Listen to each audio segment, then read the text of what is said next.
मोहल्ले में नए किराएदार आए थे। दिनकर की माँ सभी को बता रही थी कि अरे पता है, वे सभी तो लंदन में रहते हैं। उनकी बेटी यहाँ रहती है जो बहुत ही मॉडर्न और पढ़ी लिखी है, सिर्फ इंग्लिश में ही बात करती है। घर में कोई नौकर भी नहीं है, सारा काम अपने आप करती है। ऐसी कोई स्मार्ट लड़की मेरे दिनकर के लिए भी मिल जाए तो दिनकर की किस्मत खुल जाए। दिनकर अपनी माँ की बात सुनकर मुंह बनाकर अंदर चला गया। आए दिन अखबार में किसी ऐसे वीडियो चैनल की चर्चा होती जिसमें आत्महत्या करने वालों की मृत्यु के बाद साक्षात्कार के वीडियो डाले जा रहे थे। एक रात दिनकर जब YouTube पर वीडियो देख रहा था तो अचानक एक वीडियो खुल गया। दिनकर उस वीडियो को देखने लगा। अचानक उसे लगा एक लड़की बिल्कुल उसके पास बैठी हुई उसका हाथ पकड़कर कह रही है, मिस्टर दिनकर, आपको संसार में प्रभु ने एक विशेष काम के लिए भेजा है। आप अपनी छत से कूद जाइए। डरिए नहीं, आपको कुछ भी नहीं होगा। आप मुझे अपने साथ हमेशा पाएंगे और सांसारिक मोह माया से मुक्त हो जाएंगे। दिनकर पूरी तरह से सम्मोहन में आ गया था। तुरंत उठा और छत की तरफ बढ़ने लगा। गर्मी के कारण उसके भैया भाभी छत पर ही थे। भैया के सामने ही दिनकर छत की मुंडेर पर चढ़ा और नीचे कूद गया। उसका पैर फ्रैक्चर हो गया। उसे तुरंत हॉस्पिटल ले जाया गया। भैया के पूछने पर दिनकर बोला, भैया, रात को मैं YouTube चैनल देख रहा था। अचानक उसमें एक लड़की आई और मैं सम्मोहित हो गया और उसके द्वारा कही गई बात को मानने के लिए मैंने छत से छलांग लगा दी। रात को दिनकर ने फिर से वह चैनल खोला तो लड़की निकलकर फिर उसके पास आ गई और बोली, तुम मरे नहीं। अगर तुम मर जाते तो तुम्हारा अनुभव भी मेरे चैनल के काम आता। खैर, अगर चाहो तो अभी भी मेरे चैनल की मदद कर सकते हो। चलो उठो और एक बार फिर छत से कूद जाओ। दिनकर फिर सम्मोहन में आ गया, लेकिन इस बार उसके भैया ने छत का दरवाजा बंद कर दिया था, इसलिए वह छत की सीढ़ियों पर ही सो गया। सुबह जब भैया उठे तो उन्होंने देखा कि दिनकर छत के दरवाजे के पास सो रहा है। उन्होंने दिनकर को जगाया और बोले, दिनकर, आखिर तुम्हें हो क्या रहा है? दिनकर ने कहा, भैया, मुझे फिर उस वीडियो ने सम्मोहित कर लिया और छत से कूदने को कहा।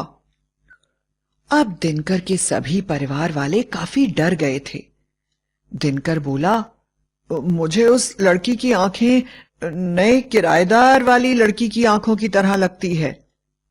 दिनकर के भैया ने किराएदारों का दरवाजा खटखटाया। लड़की ने दरवाजा खोला। भैया बोले, आपका हालचाल पूछने आया हूं। लड़की का पूरा चेहरा ढका हुआ था, केवल उसकी आंखें भैया को देख रही थीं।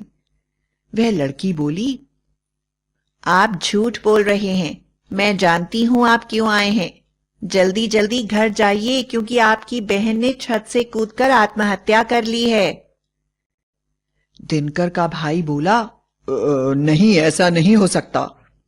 तो उस लड़की ने अंदर की तरफ इशारा करते हुए कहा, वह देखिए, जो लोग इस दुनिया से चले जाते हैं, हम उनका साक्षात्कार लेते हैं। आपकी बहन मेरे ड्राइंग रूम में बैठी है।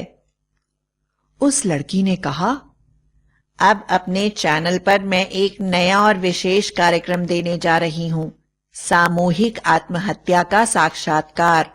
अगर हो सके तो आप अपने परिवार को बचा लें। भैया ने अंदर देखा तो उनकी छोटी बहन प्रभा आंखें बंद करे हुए चुपचाप बैठी हुई थी। आखिरकार वे भागते हुए अपने घर पहुंचे तो वहां कोहराम मचा हुआ था। दरवाजे के बाहर प्रभा की लाश पड़ी थी। प्रभा ने छत से कूदकर आत्महत्या कर ली थी। भैया को अपनी आंखों पर विश्वास नहीं हो रहा था। उन्होंने दिनकर से कहा, मैं अभी अभी प्रभा को उस सामने वाले किराएदारों के घर में देखकर आया हूं। वह उसके मरने के बाद के अनुभव का वीडियो बना रहे हैं। प्रभा का क्रियाकर्म करने के बाद वे लोग तुरंत तांत्रिक से मिले। तांत्रिक अपनी आंखें बंद करके बैठ गया और दिनकर से बोला, मुझे वह वीडियो दिखाओ। वीडियो को देखते ही तांत्रिक का चेहरा डर से पीला हो गया और वह बोला, ये लोग वीडियो देखने वाले लोगों को अपनी आंखों से सम्मोहित कर लेते हैं या फिर उन्हें आत्महत्या करने की तरफ प्रेरित करते हैं, और जब वह लोग आत्महत्या कर लेते हैं तो यह उनकी आत्माओं को सम्मोहित करके उनका इंटरव्यू लेते हैं। यह बहुत खतरनाक है और इनके माया जाल से बचना असंभव ही है। आप लोग इस परिवार से जितना दूर रहें उतना ही अच्छा है। इन्होंने अपने बस में बड़ी बड़ी खतरनाक आत्माएं करी हुई हैं जो चुटकियों में बड़े बड़े राज्यों का काम तमाम कर सकती हैं। अब इन्होंने आपका घर देख लिया है। न जाने आपके घर में अब कितने लोगों को आत्महत्या करने के लिए प्रेरित करेंगे ये लोग। इनसे बचने का सिर्फ एक तरीका है कि आप इनके वीडियो को देखना बंद कर दें, पर ऐसा करना आपके बस में नहीं होगा। और यह कहकर तांत्रिक चला गया। तांत्रिक के जाते ही अचानक सभी परिवार वालों के फोन पर YouTube चैनल प्रदर्शित होने लगा और वह 2 आंखों वाली लड़की सबको आत्महत्या करने के लिए उकसाने लगी। सारा परिवार एक साथ ही आत्महत्या करने के लिए छत पर पहुंच गया, पर वह कुछ करते इससे पहले ही तेज बारिश होने लगी और सब लोगों का सम्मोहन टूट गया। सब एक साथ अपने आप को छत पर देखकर डर गए और समझ गए कि उनके साथ क्या हो रहा है। उनके फोन पर अभी भी YouTube चैनल ऑन था।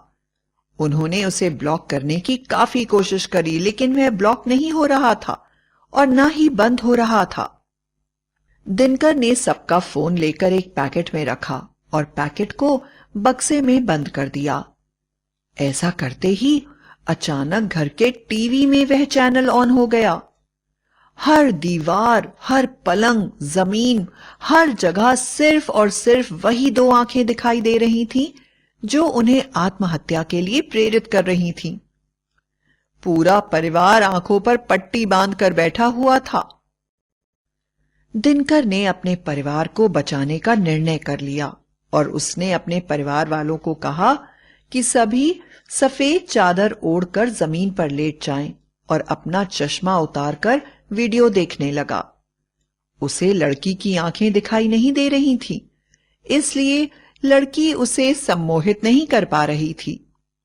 दिनकर ने कहा, मैं भी आपके चैनल में शामिल होना चाहता हूं।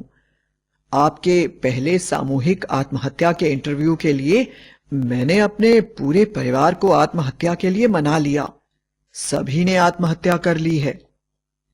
लड़की बोली, लेकिन मेरे पास किसी की भी आत्मा नहीं आई है। दिनकर ने कहा, मुझे लगता है आपकी शक्तियां कम हो गई हैं। यदि आप मेरे गुरु के पास चलें तो वे आपकी शक्तियों को वापस पहले की तरह कर देंगे और हम लोग मिलकर इस YouTube चैनल को आगे बढ़ाएंगे। लड़की दिनकर के साथ चलने को तैयार हो गई।